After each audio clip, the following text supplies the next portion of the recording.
is the Vintage RPG Podcast, your source for the best in classic and contemporary RPGs. With your hosts, Hambone and Stu. Welcome to the Vintage RPG Podcast, coming at you again from the clubhouse hidden somewhere in the swamps of New Jersey. I'm John Hambone McGuire, and with me, as always, is the founder and publisher of Unwinnable. I don't really have a joke today about Weird Realms, because we're going to talk about Weird Realms. Magic Realms. Maybe that's why you don't have the joke. Yeah. That's that actually makes a lot of sense. The last Magic Realm he was in was locked in a basement with a Blackstone beginner's magic kit. Stu Horvath. Never had one of those. You know what? I had the off-brand one because they had like the Blackstone one. I think there was like a David Copperfield one that replaced the Blackstone one. Yeah, but I had like the Sears version of it, which came with the most obtuse instruction manual I've ever seen. Like because this is like for kids. Like for those who are listening at home, like who may not know, there was like a magic kit, starter magic kit for kids with like basic magic tricks and stuff. And it had a terrible instruction manual with it to try to like teach you how to like do these magic tricks. It's like, well, we're gonna make this like an adult is having trouble like doing the rope trick. Yeah. But I wanted that, but I wound up getting a chemistry set. I don't know if it was the same year, but I did have a chemistry set as a kid. But like, it was like, I don't know, it was such a weird thing. It was like packed in cardboard. Like it didn't have any branding on it. It was just like vials of chemicals and like cheap lab equipment. It fell off the back of a bus, but I'm pretty sure it came from like Toys R Us or something. It was really weird. It was a weird time in the late 80s. Yeah, definitely like something that is like lost in time, you know? And I think that's like, one of the things I think we're poorer for as a society is that like not enough kids are trying to become magicians anymore. I'm just thinking like, man, I don't know what was in those vials now, but it's probably a good thing that, I'm very lucky that I didn't like burn my fingers off or something. Oh yeah. Yeah. Oh God. Like just like, here's a bunch of chemicals, kids, go nuts. Yeah. And if it burns, rub some dirt on it. Yeah. Jeez. What legitimate advice from adults? Oh, the 80s. So Magic Realms, what's that? So Magic Realms is the subtitle of Magic Realms is The Art of Fighting Fantasy. Now, Fighting Fantasy is, as you may already know, basically the first of the UK school of adventure game books. These are like, Choose Your Own Adventures, which are the American branch of interactive published fiction. So it's Choose Your Own Adventures, but it includes light mechanics, mostly for combat, but occasionally for spellcasting and inventory management. They were created by Ian Livingston and Steve Jackson, who were also the Games Workshop guys. And they were published by Puffin/Penguin Books. And they were a big deal in the UK. I think partly because it was hard in the 80s, particularly. They were relying a lot on US imports for role-playing games. So they were scarce. So the idea of these solo game books appealed over there, and they did pretty good business. They were less popular over here. There was an American version. They're really hard to find the UK versions in the US, but you can find them if you go to Canada. That's where I first experienced them. I bought my first Fighting Fantasy books at the world's biggest bookstore in Toronto. Oh my God, sounds awesome. In the 90s. Oh, it was a magical place. They had like a gigantic wall of, you could they all have these green spines, the Fighting Fantasy books, but they had all these gnarly cover art paintings, and they were just amazing. Just that UK style. We've talked about it before, where it's simultaneously sort of cartoonish, but also like dark and grisly. Yeah. Typified, I think, in my mind, by Russ Nicholson, who did a lot of work for the Fighting Fantasy line. They pulled from the Games Workshop pool of artists. So Ian Miller has some covers, John Blanche, just this fantastic grouping of UK fantasy artists working on Fighting Fantasy books. They're lavishly illustrated. The first one has a picture of a ghoul by Russ that was so horrific that it rattled parents at the time, so they had a little bit of a panic. Love it. was great. Of course, it fueled sales. It was very popular for like a while. The series launched in 1982 and ran for 59 volumes in its first iteration. Love it. Until 1995. So like pretty chunky amount of shelf space. I have 1 through 50-ish, and it's like a good 4 feet of books filled with fantastic art. So the prospect of an art book dedicated entirely to fighting fantasy was pretty exciting for me when I found out about it. This is by Unbound. They're a UK publisher, but they internally crowdfund their projects is how I kind of understand it. Love it. A couple years ago, they did Dice Men, which was sort of like a light touch history of the early days of Games Workshop. Ian Livingston and Steve Jackson again. This is branded the same way. It looks the same way. It's Dice Men is red. This one is blue, but the fonts are the same. It looks, they're meant to go next to each other on the shelf. And I figured that this was going to be like, an art and arcana sort of jam where like, Dice Men is very much, the bright and shiny stuff with a lot of art. Like there's not a lot of like trials and tribulations in there. It's like a propaganda piece. Sure. Which fine. And same with Art and Arcana, like there's all the art, but there's so much of that book is dedicated to like arguing for the cultural importance of Dungeons and Dragons that some art wasn't in there, Yeah.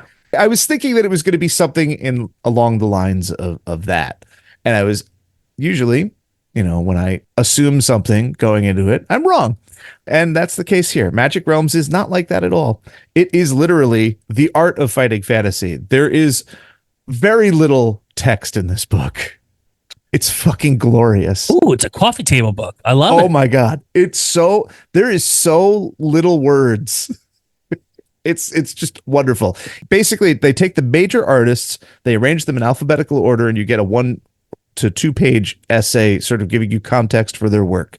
And then they give you a ton of the work.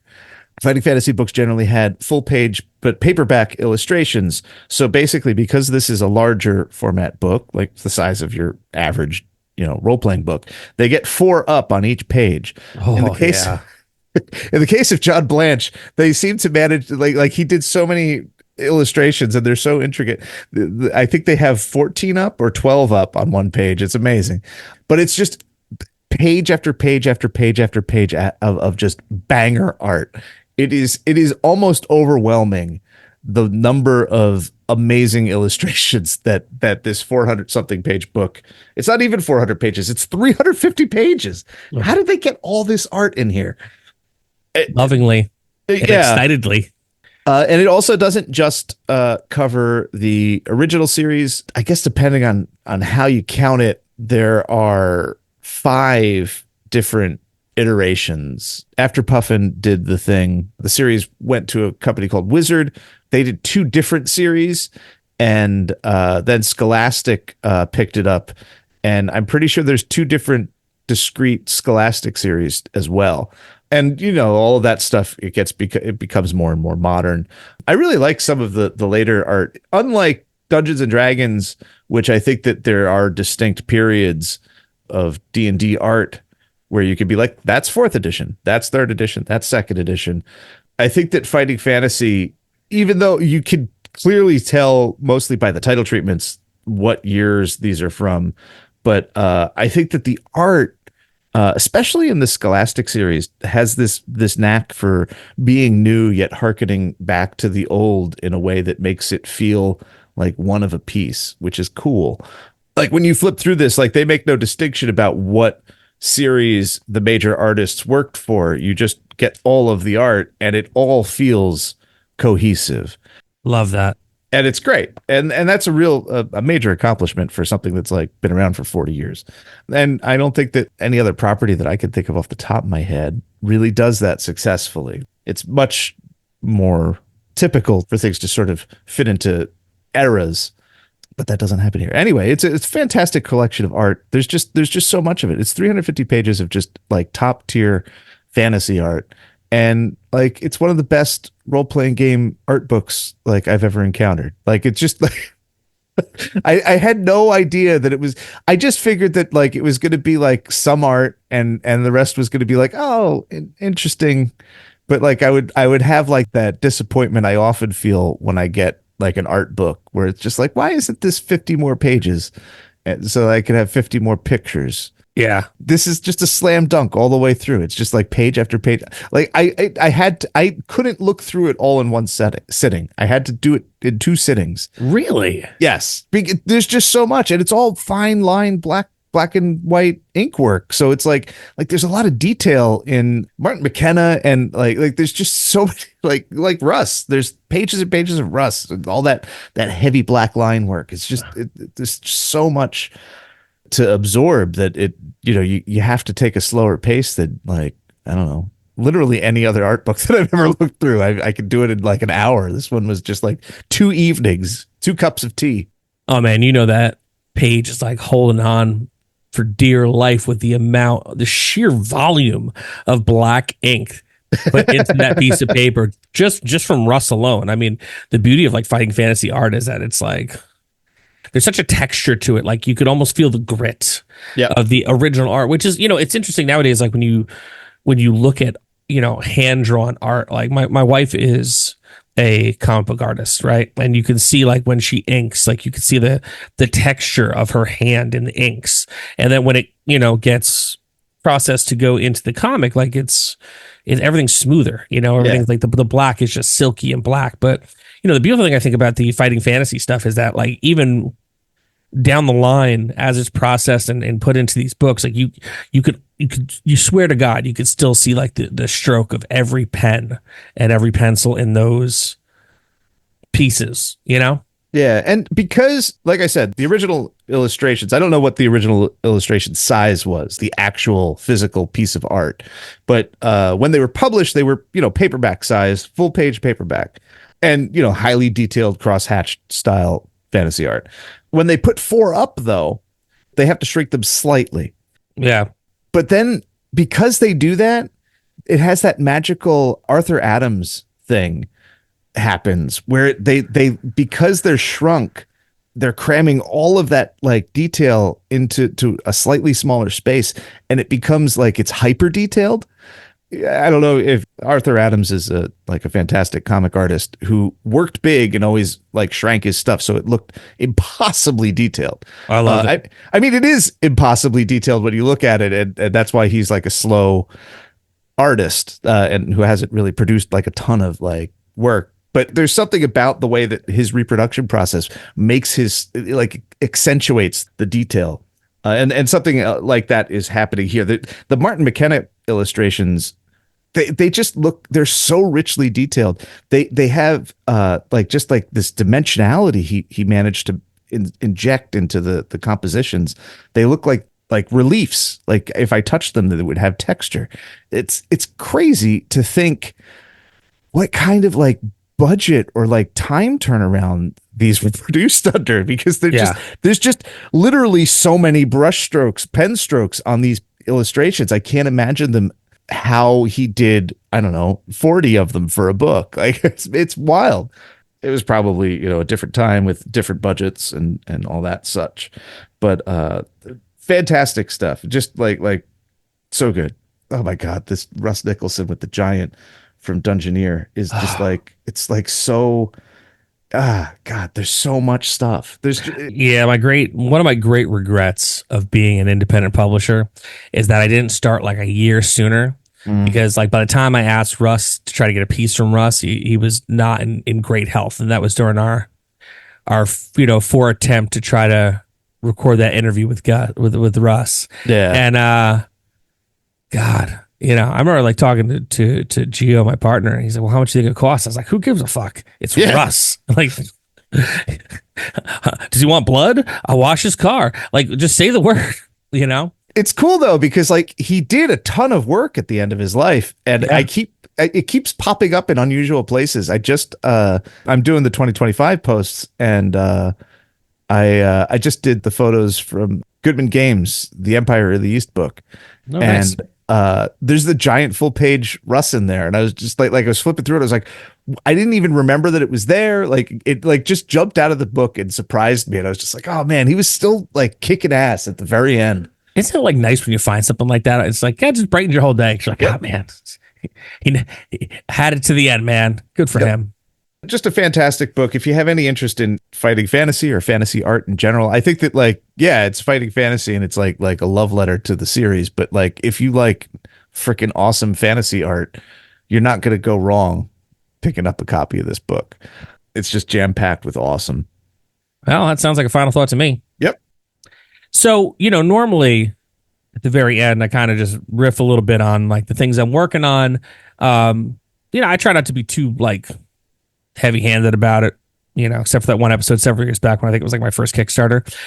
But I mean, dude, that was like 100 something or so episodes ago. But I'd be remiss if I didn't mention that the day after this episode airs on October 29th, I'm launching my first backer kit, and this one is very important to me because we're coming up on 5 years as a publishers, publishing 3-2-1 action RPG, and it's something that me and my partner Gio are incredibly proud of, and it's something we've been working really hard on, and we're finally going to wide release a rule book for the system, because savvy businessman that I am, I didn't even though we had like a little rule book that people got here and there, like I didn't think, oh my god, it's a new system, maybe I should wide release a rule book, because I just kind of started writing and I put my head down and I didn't really raise it up until I was like, oh shit, how do people know what this is if there's no rule book out there? So what we're doing is a 5th anniversary expanded rule book. So it's all the rules we have so far plus some new rules, and to get people used to playing 3-2-1 action RPG, there's going to be 4 small adventures in there by me and George, and then every stretch goal, and we're not making you really stretch it out too far to hit these stretch goals. Like it's almost every $1,000 that we get over goal is going to be a new adventure, short adventure. People like Levi Combs from Planet X Games, Joey Royale from WHPA, Brian Shutter, the Neon Lord from Neon Lords of the Toxic Wasteland, and more. Like we have pretty much everyone that I know that I've done work for and I've worked with and been a fan of is coming in to really help us out and get this thing launched off the ground. And we're not launching it alone because, as we've just been talking about these art books, we're going to do a monster book because, to me, the 2 main books you need in a system is a rule book and a monster book. So our monster book, after going through like 100 different titles and realize half of them have been used already, especially the ones with alliteration, it's called the Encyclopedia Monstergoria. And what it's going to be is it's going to be an Attenborough-esque look at monsters and their ecology and lore, more than just these are the stats of the monsters. Like, when we write our adventures, which we're coming up on our like 13th adventure, 14th adventure at this point, we write somewhat event crawls. We write these playable novellas. We write these books that have like a ton of lore, pre-gen characters, maps, art charts, everything that you need where you could play it our way, A to B, if you're a new first-time game runner, dungeon master, game master, keep no secrets. Or if you just don't want to prep that night, or you could just pull things out of it and run it your way. But we give you whole worlds to play in, and we're super proud of it. And, I really hope that if you're hearing me right now and you're a fan of your old buddy HB, give it a shot, man. We're going to be on Backer Kit. First 48 hours, anyone who gets in the first 48 hours is going to get the Good Night's Field Guide, which is actually going to be a notebook. It's going to be a notebook with a sweet cover so you can keep track of all the stuff that you're doing in your games. If you are a previous backer of 3-2-1 Action, we've got a free print 11x17 from Zach Giolongo for you. If you sign up, even if you hear this on the 28th and you sign up to get notified, you get a free 28-page solo mission PDF to get your feet wet in 3-2-1 Action. And we got so much more stuff on it.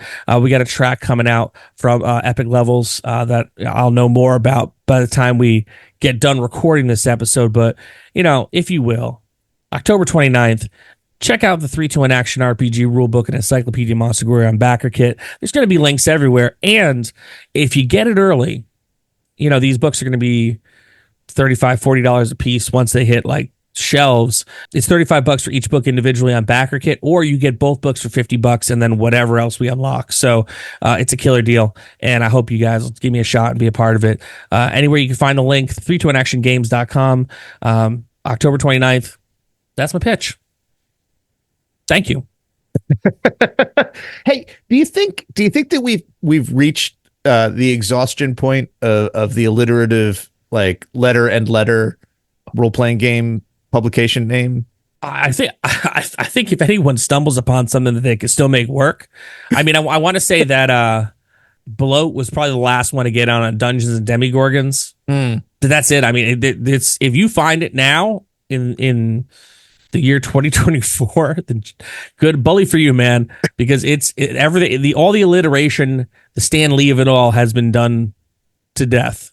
I remember there was a point in the 2000s where, maybe it was the last 7 years, something like that. But there was a point where I was discovering like book after book, and it was just like in between the ampersand, the ampersand, and then it's just there's so many ampersand names, alliterative ampersand names. It was almost magical and frustrating at the same time. I mean, it's to the point where things outside of the hobby do it to kind of give you the feel and the vibe, even though they have nothing to do with fantasy gaming. Yeah. And it's kind of it's a stretch at this point. It really is a stretch at this point. And even names that aren't rhyming ampersand names, it's still this hobby's been around, 50 plus years. Yeah. And the cool band names kind of run dry. But then, rock and roll was around forever, and then it took that long for somebody to call themselves the Killers. Like what? How did that happen? Dude, I don't even know. That is one of those things that I remember when Bobby told me, he's like, Junior, have you heard the Killers? No, Bobby. Oh, Junior. They're going to be huge. They're going to be huge. They'll be big span in the world. And I was like, Bobby, are they an old band? No, Junior. Brand new. I was like, and I couldn't fathom. I mean, this is years ago. This is before just on the, he heard about them, he'd seen them, he knew it. He was always ahead of the curve. Yeah. Before Mr. Brightside drops, before someone told me drops, he's a few weeks ahead of schedule. And I still at that moment could not fathom. And this is 2000. There was still a Peter Jackson Lord of the Rings movie that hadn't been released. That's how far back we're going. Yeah. And at that point, I'm like, and nobody had named their band the Killers? Yeah. Oh, well, good on them for getting the last good one in. Yeah. Yeah. Similar situation to role-playing games. We've hit max saturation of the alliterative ampersand name, I think. Oh, here. Well, listen, this is another amazing episode of the Vintage RPG Podcast. Stu, where can the people find you on the internet? They could find me at vintagerpg.com, where there's all the posts are there, archived. Big changes coming on the Instagram. No more daily posts in 2025. It'll all be on the website. You'll get a summary the week after on Instagram. You should join the web ring if you have a website. You should join the wood paneled web ring. Trying to go back in time to a quieter, smaller internet experience. Everything old is new again, and I can't champion vintagerpg.com enough, because what you did there is the way I kind of wish it was from the beginning. I don't know why I didn't do it from the beginning. Well, because you had a good run on Instagram. I did. And Tumblr for a time and whatever else, and I don't even know, man. But it's awesome. You get to see the pictures big. You get to actually read the thing. The font's great. Just check out vintagerpg.com. Join the Red Ring if you can. Yeah. The fact that it's easy to search is such a game changer, because it's impossible to search on Instagram. And that's not the point of Instagram. It's like complaining about bread not being, turkey, or something like that. Yeah. But having moved it all to the website and having search, it's just why didn't I do this? Yeah. Instagram is just for ephemera. It's it's whatever you see is here, it's gone, unless a weird ex is going back through your pictures and accidentally something 5 years later. It's such a transient form of entertainment. But the website, the fact that you can search things, so if you want to be like, oh, fighting fantasy, type it in, tap, tap, tap. And then there's a bunch of fighting fantasy book. You could just go right back and find the hashtag or the whatever it is, the tag, and you'll get all of them. And they're right there and you can flip through them. It's great. Yeah. And obviously, like I'm putting Stu over here with this, but and I'm not just saying that because he's like literally listening to me say this, but if you are looking for a cool RPG resource, vintagerpg.com is the place to go. You can find me across the internet at John McGuire RPG. I've been going out more. I've been taking pictures. I've been doing stuff. Huzzah! Again, check out my backer kit on and I'm sure I said Kickstarter at some point, but I'm sorry. It's this is my first backer kit. And if I said Kickstarter, I meant backer kit, but 321actiongames.com. There's a link to the backer kit, October 29th. Please get in there and support your old buddy HB. If you like the show, don't forget to rate, review, and subscribe. Your reviews really do help other listeners to find us. And if you really like the show, why not become a patron? Patreon.com/vintagerpg. We got a behind-the-scenes look at the stuff Stu's working on. We got a behind-the-scenes look at the stuff that I'm working on, which I'm remiss to say it out loud, but there is another Zombie Brain Eaters adventure coming, and I'm going to start sharing some stuff from there on the Patreon before we probably announce it on the 1st of November. We got earliest episodes for as little as $1 a month. At the $5 tier, you get to get in on a game with your old buddy HB. And last month, or actually, we're still in this month, I did Eat the Reich, and it was wild. November, I'm doing Top Secret at $10. You get it on Stu's West Marches game and in on Hambone's game, which is me. And we've got a killer Discord community we'd love for you to be a part of. Patreon.com/vintagerpg. So for Stu Horvath, I'm John Hambone McGuire. May the dice always roll in your favor. Thanks for listening. Don't forget to like, review, and subscribe to the podcast. Every review helps other listeners to find us. The Vintage RPG Podcast is a ham-fisted production. Music by Dega West. Art by Schaefer Brown. If you like the podcast, you should also consider becoming a patron at patreon.com.